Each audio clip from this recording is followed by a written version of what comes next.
Hello tout le monde, j'espère que vous allez bien. Bienvenue dans cette nouvelle vidéo. Night routine et recette du soir. J'espère qu'elle va vous plaire. Celle-là, on me l'a beaucoup demandé avec mon récit accouchement. D'ailleurs, je réalise souvent des sondages pour savoir quel type de vidéo vous aimez. N'hésitez pas à venir me suivre sur Instagram pour pouvoir suivre tout ça.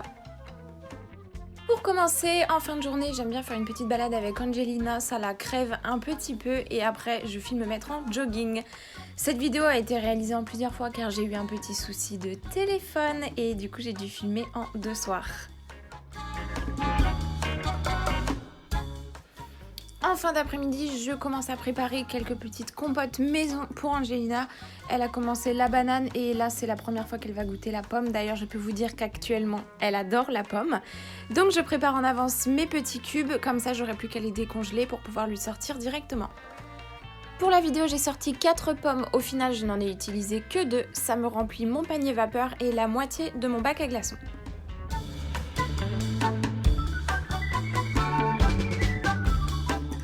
Je les coupe en tout petits carrés comme ça, après une fois que je mixe, je suis sûre qu'il n'y ait pas de morceaux et ce sera super bien cuit à la vapeur.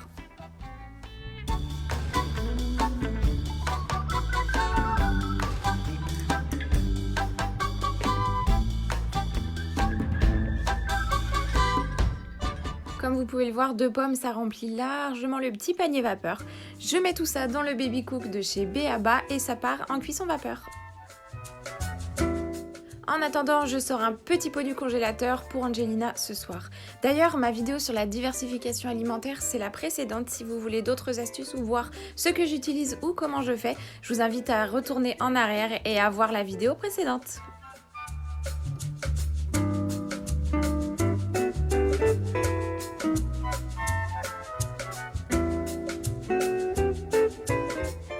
Je sors mes pommes de la cuisson vapeur, je garde le jus, surtout je ne le jette pas.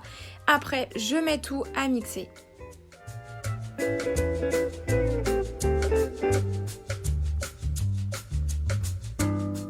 Si vous trouvez que la compote est un petit peu compacte, n'hésitez pas à rajouter de l'eau, il faut que ce soit super lisse et homogène.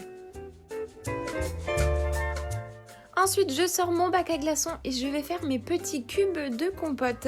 Angelina ne mange pas encore en grosse quantité, donc ça sert à rien que je sorte des pots remplis. Je préfère sortir des petits glaçons de compote de temps en temps que je fais décongeler ou chauffer un petit peu. Comme ça, la quantité, elle est parfaite.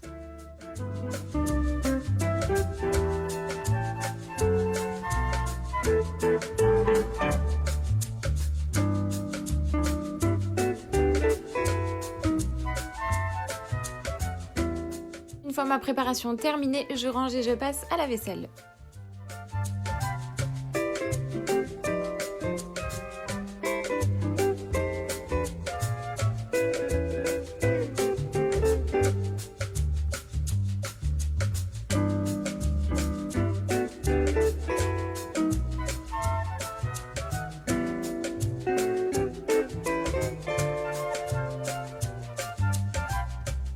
En attendant, c'est le goûter pour mademoiselle. Je lui sors un petit cube de banane que j'avais déjà fait avant. Je lui mets dans sa tétine et je la laisse en toute autonomie gérer son goûter. Entre temps, je passe voir mon petit potager de balcon si tout se passe bien. Et comme vous pouvez le voir, tout se passe très bien. Il faut à peu près une nuit pour que les glaçons de compote soient super bien faits. Une fois qu'ils sont terminés d'être bien congelés, je les sors du moule et je les mets dans une petite barquette que je laisse au congélateur. Et je n'aurai plus qu'à sortir des petites parts individuelles à chaque fois. Ensuite, on passe au bain. C'est un petit moment tranquillou qu'on aime bien toutes les deux. C'est un petit moment détente. D'ailleurs, je lui ai acheté un petit tapis antidérapant chez Ziman. C'est à la base un tapis basique pour tout le monde et n'importe qui. Et en fait, il est un petit peu matelassé et je trouve qu'il est vraiment bien quand on fait le bain libre parce qu'il est un petit peu rembourré. Il coûte je ne sais plus combien, mais très peu. Au niveau de la taille, ça convient parfaitement. Vous pouvez retrouver aussi ma vidéo sur le bain libre en vous abonnant à ma chaîne YouTube. Si c'est déjà fait, vous allez voir tout simplement dans mes vidéos. J'ai commencé assez tôt le bain libre parce que je trouve ça plutôt pas mal pour les bébés. Ils sont plus libres aussi dans leurs mouvements.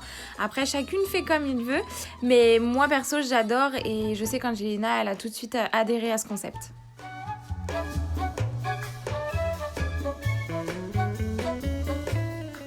Ensuite, on passe aux soins du soir. Il fait pas tant que ça chaud, donc je mets quand même Angelina en pyjama pour éviter qu'elle ait vraiment trop chaud dans la nuit. Sachant qu'elle a un plaid, je lui mets juste un petit body à bretelles.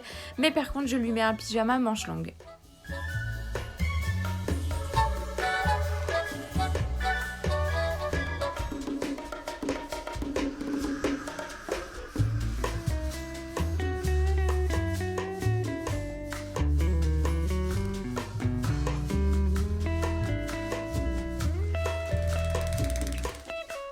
Les soins du soir après le bain sont assez basiques.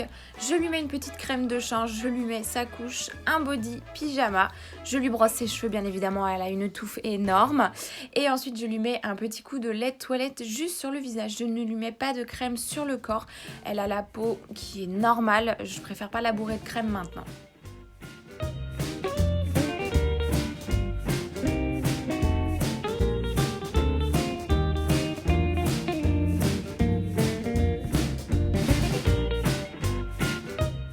Passe aussi un petit coton-tige au niveau des oreilles pour nettoyer mais aussi pour que ça sèche l'intérieur et l'extérieur des oreilles. Si vous le savez déjà, elle a du mal à tourner sa tête, pourtant cette fois-ci elle ne voulait pas tourner de l'autre côté alors que c'est son côté fétiche.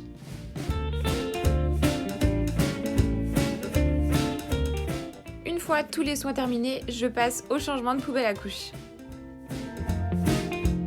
C'est beau dans les vidéos de vous montrer tout ce qui est beau et tout ce qui est rose, mais je vous montre aussi quand même l'envers du décor, la poubelle à couche.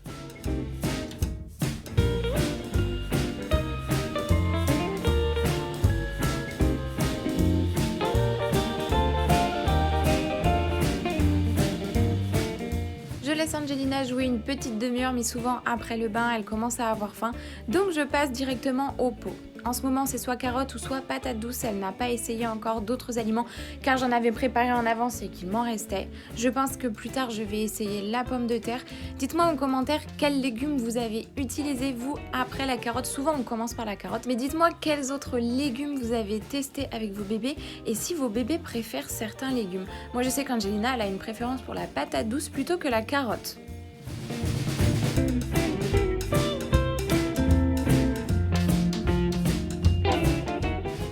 Je lui donne soit la purée le midi, soit la purée le soir. En ce moment, c'est plus le soir, comme ça je sens qu'elle a le ventre bien rempli et elle dort beaucoup mieux. Sachant qu'en plus, mademoiselle commence à faire ses dents. Elle a la gencive qui se dédouble, du coup elle a mal. Je suis obligée de lui donner des petites doses de Doliprane et pour qu'elle le prenne bien, je lui mets dans sa tétine de dégustation, ça passe mieux. Une fois qu'Angelina a mangé, je la laisse avec son papa et moi je passe à la préparation du dîner. Aiguillette de poulet avec gratin de pommes de terre. J'en avais trop envie, ça fait trop longtemps que j'en avais pas mangé. C'est une recette toute simple. Si vous avez de la crème fraîche et des pommes de terre, vous allez réussir votre gratin, c'est sûr. Je fais le tout dans un plat pour 2 personnes, mais une fois qu'on avait terminé de manger, il en restait quand même dans le plat, donc pour vous dire qu'il y en a pas mal. J'utilise uniquement 6 pommes de terre et après ce sera les aromates. Je coupe le tout en fines lamelles, il faut pas que ce soit trop épais parce que sinon ça a un petit peu plus de mal à cuire. Je mets dans un saladier de la crème fraîche.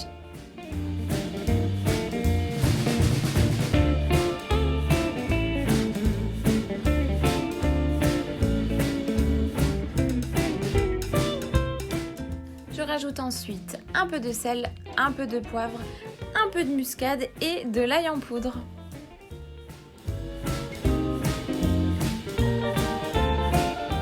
Je mélange le tout et après ça c'est facultatif, mais dans ma préparation je rajoute un peu de gruyère. Nous on est des fans de gruyère, donc je mets directement dans la préparation plutôt que d'en mettre juste au-dessus. Ça aussi c'est facultatif, mais je trouve que ça donne un petit peu plus de goût à votre gratin. Je prends une gousse d'ail que je coupe en deux et je viens frotter les parois de mon plat directement. Ça va donner un petit peu plus de goût à la pomme de terre. Et ensuite je viens disposer mes petites lamelles. Une fois que j'ai fait une première couche, je viens mettre de la crème par-dessus et après je vais répéter tout simplement l'opération. Pomme de terre, crème, pomme de terre, crème.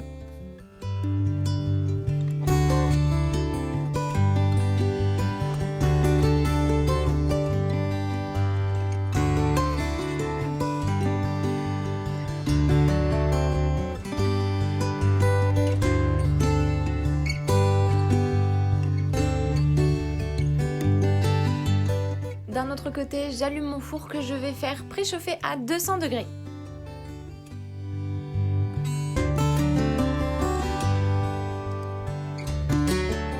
Une fois que j'ai mis toutes les pommes de terre dans le plat, je termine le reste de crème par-dessus.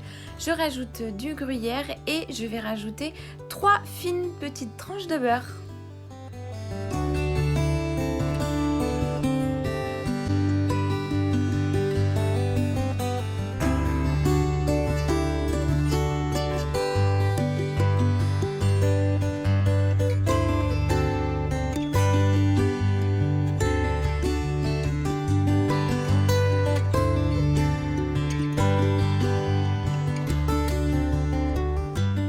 Quand tout ça c'est terminé, j'enfourne le plat 50 minutes à 200 degrés.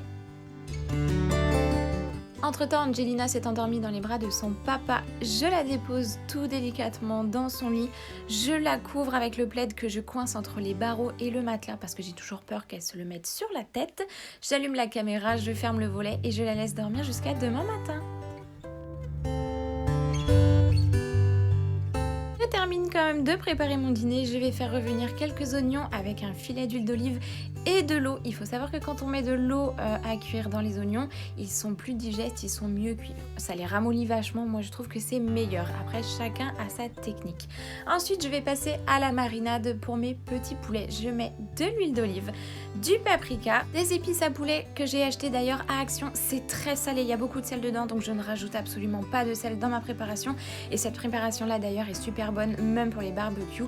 Un petit peu de piment, je vais rajouter aussi du miel et du poivre.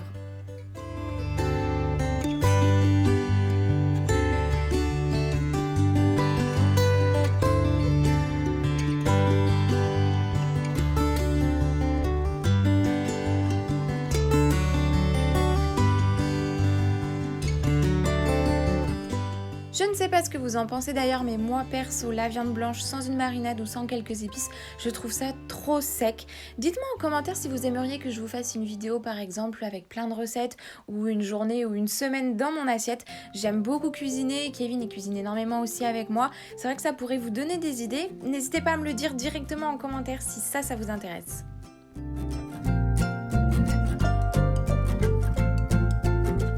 Une fois que mes oignons sont revenus, je rajoute mes poulets et je laisse cuire à peu près une dizaine de minutes à feu moyen.